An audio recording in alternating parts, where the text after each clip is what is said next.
Brothers, a un break bien artístico con una persona que admiramos y que finalmente se toma el break hoy con nosotras. ¿Saben qué? Yo tengo que decir una cosa. Para mí siempre es un honor presentar el arte a través de todo lo que nosotros podamos expresarlo. Él es la viva y clara expresión de ello. Diogo Snow está tomándose un break con nosotros. Welcome to El Break TV. Hey, thanks for having me. Oh my God, girls, so nice to see you guys here. No, we're so happy in this, what actually it's the place you create so many unique pieces, and we want to know more about you because you're so talented. You've been working with so many artists like Drake, Justin Bieber, Balvin, and now Ronaldinho and many others, and we want to know how everything started, you know, because you're such an inspiration for us, you know, how we come, Nati has an immigrant with dreams, and you're one of them, right? Yeah. I wanna add that he is from Brazil originally, and I know ustedes televidentes, muchos brasileños nos ven desde ahí y estarán preguntándose, bueno, ¿y este gran artista cómo surge? Yeah, you know, I'm just this like simple dude that born in a small little town in Brazil, you know. So I started doing legal tags, and then from the legal tags, you know, when I was about to turn 18, I decided to stop because in Brazil, when you're 18, you become an adult, and then when you're an adult, you go to jail. So I decided to stop, and because I was, you know, I knew how to draw, and I was addicted to the spray paint, to the smell of the spray paint. Wow. I had to do something, and I'm like, oh my God. So I got into the graffiti. So, and then I grew up like doing graffiti and playing music. So I was a drummer, you know, tocando la batería todos los días, you know, and, you know, grew up playing music. My brother's a bass player. We were, you know, playing together, so many different bands. We moved to Canada, you know, started doing my hustle, working construction, got back into the music, and then became a singer, long journey, 7 years singing, you know, songs, you know, worldwide with a lot of different artists. And I got signed by a record label, and then something happened there, got back into the art. And, you know, I say, thank God all this happened in my life. You know, I was investing my life for so many years. And you know, and after that, got back into the art and literally just blow up. I was like, yeah, you know, it was meant to be. Yes, and it's something in common that you communicate. Yeah. You know, you communicate through art like you do through music.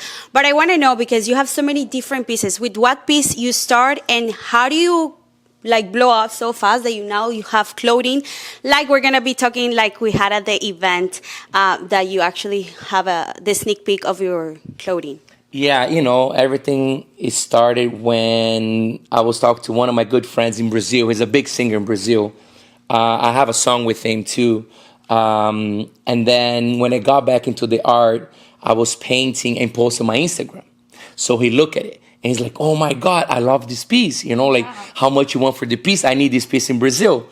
And, you know, we couldn't ship the piece there. You know, it was so many issues to send the piece. But anyway, so he gave me an idea. He's like, Diogo, like in the music business, sometimes what you have to do for you to blow up and, you know, and people sing, you have to do a song with a famous artist, right? So you have to do the feature song.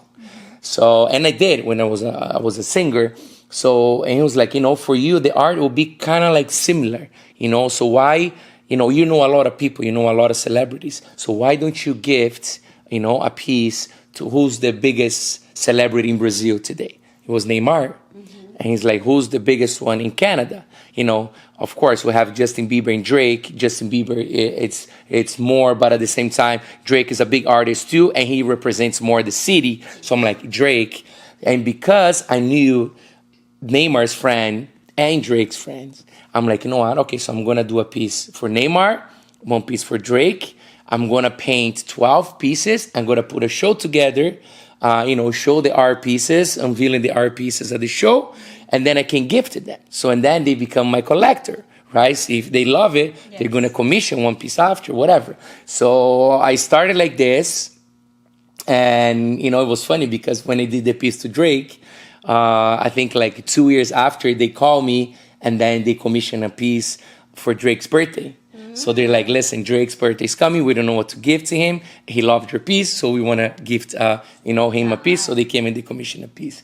So it kind of worked out. So and then from there, I went to see Neymar playing in New York. So we gave him the piece, and then he put the art piece, his favorite part of the house, which was his gaming room, where he plays poker, video games, and stuff. And he put it right behind his chair. And it was crazy because all the time he was doing an interview and stories, posting, my piece is on the back, and people, what? And even today, I still can't believe that my piece, it was like behind him. And, and then from there, I start kind of understanding more about art, galleries, how to be, in the galleries and stuff like this. I got more deep, and then, it blew up. It took off. Yo digo que siempre cuando conectas realmente la esencia de lo que eres, para lo que estás diseñado y para donde quieres llegar y para donde tu alma también va llegando, todo se da. You make music, you make the painting, you make pieces too, like these wings and everything. He creates Sculpture. everything he touches. Exactly. Estefania. The tattoo say the world is my canvas. So pretty much that's my saying, right? The world's my canvas, because everything I touch, I turn into an art piece, right? So I didn't read that though. Yeah, I love that. Yeah, I love that. But I want to ask, because as you say, you create music. So when you start creating art, I think this is beautiful, because to be a man, you have to connect really with that energy of feminine and sensitivity. Like, are you a sensible person? I am. Yes. So in what kind of emotion you like to create, and what kind of music you like to create? Because I think he's that type of, like, you put music to create, and you might go back to music to create, and then you mix them together, no? Yeah, even nowadays, I still play music, right? I still have my guitar here, as you can see. It's right here. I have a piano at home and stuff. So I like to connect. I cannot work without music. I have to have music in my life. And pretty much, like, as you can see, my piece, it talks to itself, right? The color, it's vibrant. And it's a good energy. I'm all about the energy, right? So when I'm creating, I'm thinking about that, how can I, show and let people feel the energy that I'm putting to these pieces, right? So now that's what it is, because a lot of people, they look at my pieces, they're like, oh my God, I feel the energy of this piece. It's so good. It makes me feel happy, and that's how I am. I'm like a happy person. I'm a happy guy. I'm always happy, I'm always smiling, and that's me, right? I'll never change, and that's what makes me happy, right? And I want to make people feel happy when they get a piece, or even if they don't buy a piece, if they're just looking at the piece. Exactly. I like to see their smile on their face, right? The pink color, that en nuestro país nosotros lo mencionamos como un rosado vibrante, pero como magenta, como fucsia. That color, it's like this kind of pink for me represents happiness too. Yeah. So why the pink? Because it's like all over the place. Yeah, when I started going back to the murals, because before, back in the days in Brazil, I used to do murals, just graffiti murals and walls and stuff. And then I got back into the art. I started painting on a canvas, and I'm like, oh my God, canvas is way easier than do big murals, right? So, and then I became famous in Miami for my colorful murals, right? It was an abstract style, and I used to go through all the colors, but I wasn't happy till I dropped the hot pink. Like, when I was dropping the hot pink, everything was coming to life. Even though I was using all the colors, yellow, turquoise, green, orange. But, I'm like, okay, now it's my last touch. So I used to use the hot pink as my last color, and make everything pop. So I started creating some of those little cartoons, like the Pac-Man, the little ghost. Mm-hmm. And then, because back in the days, they used to call me punk, because the little punk, you go in the street doing illegal tags. I created the little cartoons with the punk, but it was just one color. And then I'm like, there's something missing here. Yeah. So I'm like, you know what? Because hot pink is my favorite color. You know, going back to the mirrors, when I do the mirrors, I have to add hot pink as the last one. I'm like, you know, am I going to do the pink punk, you know, hot pink? And it became a thing. And then Ronaldinho was in the city. He was the ambassador for my company. So we did the logo of my company with the pink punk hair. Okay. You know, but until now, I didn't know if it was gonna work or not. So I took him. He was here for 4 days. So I took him to the Toronto FC game. I took him to the Raptors game, and I did some merch, and he loved it. So he was wearing every day, like T-shirt, hoodie, sweater. And when I took him to the Raptors game, he exchanged jersey with the little dinosaur, with the mascot.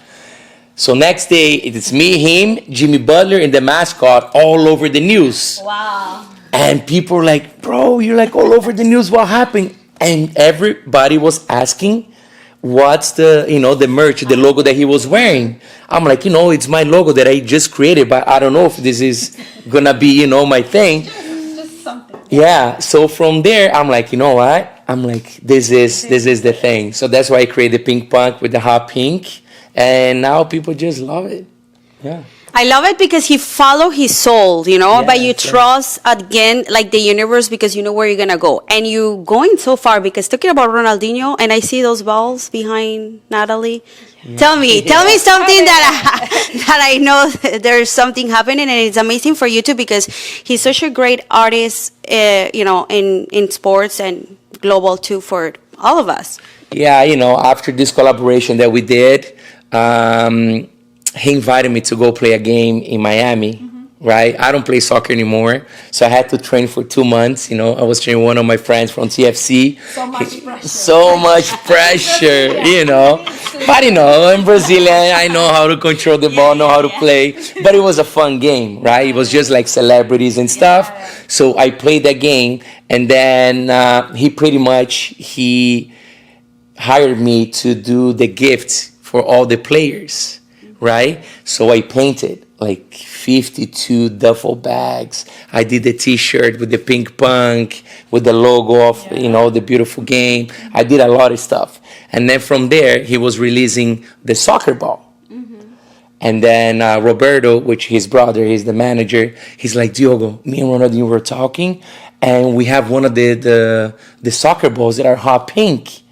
So maybe we can do a collab, you know, so you can actually paint the soccer balls, not just print, you know. We can have the ball printed with Ronaldinho's signature, and then half of the ball you can paint, and with the collaboration we release. So, you know, so now we're here. We're going to release, for now, 100 soccer balls. I'm planning a big game in Toronto. We don't know the date yet. We're still working on it. Something super fresh that you guys are the first ones to know. But yeah, thank you. And now Más le vale, ya sabes cómo es con latinos. Sí, we like it. Total.